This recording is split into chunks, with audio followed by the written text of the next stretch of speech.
Ya baik, Assalamualaikum warahmatullahi wabarakatuh. Waalaikumsalam warahmatullahi wabarakatuh. Ya, jadi sebelum kita memulai pembelajaran ini, marilah kita membaca doa. Ya, berdoa dimulai. Ya, selesai. Ya, jadi pada pertemuan kali ini kita masuk pada materi kelompok sosial.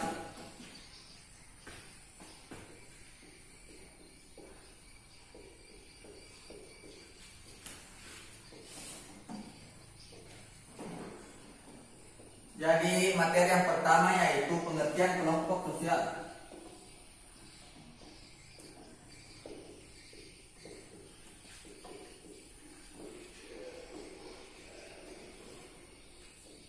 Ya, jadi di sini ada yang tahu apa itu pengertian kelompok sosial? Tidak, Pak.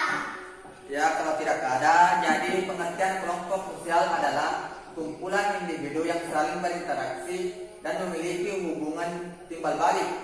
Mengerti? Berarti, Pak. Jadi yang kedua yaitu pengertian kelompok sosial menurut para ahli.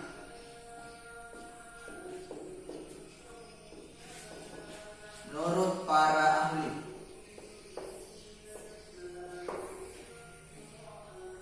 Ya, jadi pengertian kelompok sosial menurut para ahli yaitu menurut Sarjono Suekamto, yaitu adalah himpunan atau kesatuan manusia yang hidup bersama dan memiliki hubungan timbal balik di antara mereka, kemudian juga saling mempengaruhi antara satu kelompok dengan kelompok yang lain. Ya, jadi materi yang ketiga yaitu himpunan manusia baru bisa dikatakan sebagai kelompok sosial apabila memiliki beberapa persyaratan, yaitu terbagi menjadi 5 ya. Jadi yang pertama yaitu adanya kesadaran sebagai kelompok yang bersangkutan. Yang kedua, adanya hubungan timbal balik antara kelompok yang satu dengan kelompok yang lain. Yang ketiga, adanya faktor pengikat yang memiliki dan bersama oleh anggota kelompok sehingga memiliki hubungan antara mereka dan memiliki hubungan yang sangat erat antara kelompok satu dengan kelompok yang lain. Yang keempat yaitu memiliki struktur atau kaidah dan pola perilaku yang sama. Sedangkan yang terakhir yaitu bersistem dan beroperasi. Ya, jadi materi selanjutnya yaitu ciri-ciri kelompok sosial. 3 tadi itu ya. Jadi kita lanjutkan keempat, ciri-ciri kelompok sosial.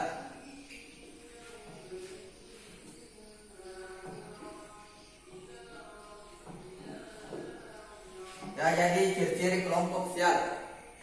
Jadi ciri-ciri kelompok sosial ini terbagi menjadi 5 juga.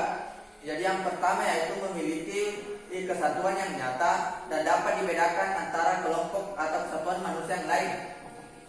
Yang kedua yaitu memiliki struktur sosial. Yang ketiga memiliki hubungan norma-norma yang mengatur hubungan antara para anggotanya.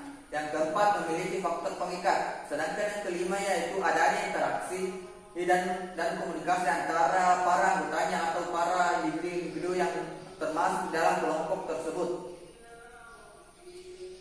Sedangkan selanjutnya yaitu faktor-faktor kelima yaitu faktor-faktor pendorong timbulnya kelompok sosial. Kelompok sosial.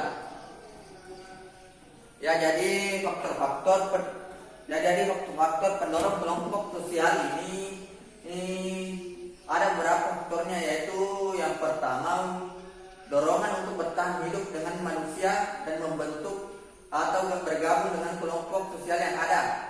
Selanjutnya yaitu mendorong untuk meneruskan keturunan.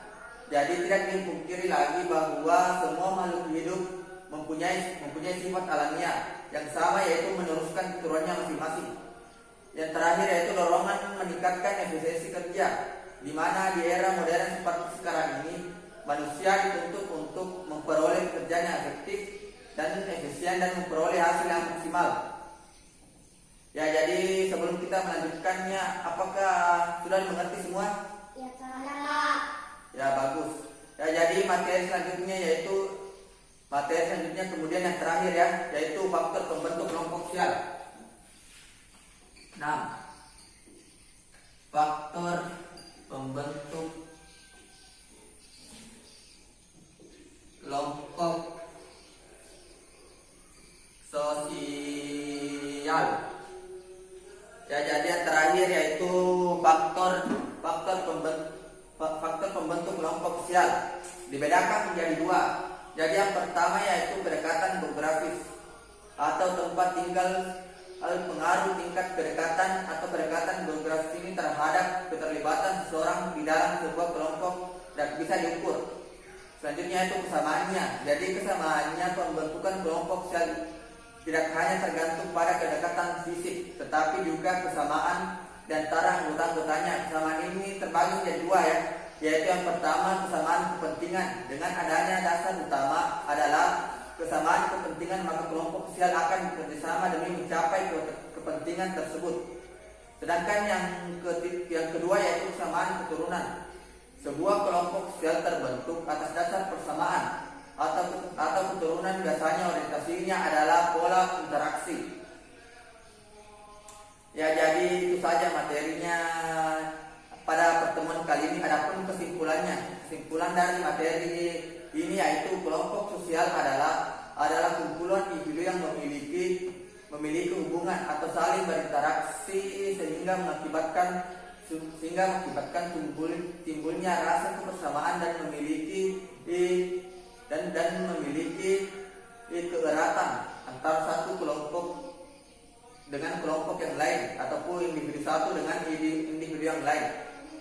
Ya, mungkin itu saja materi kali ini. Jadi saya akan memberikan tugasnya, yaitu tugas individu. Jadi setiap individu mencari pengertian kelompok sosial menurut para ahli ya. Jadi tugasnya itu akan dikumpul pada pertemuan selanjutnya. Ya, jadi itu saja pada pertemuan kali ini. Lebih kurangnya mohon dimaafkan. Assalamualaikum warahmatullahi wabarakatuh. Waalaikumsalam.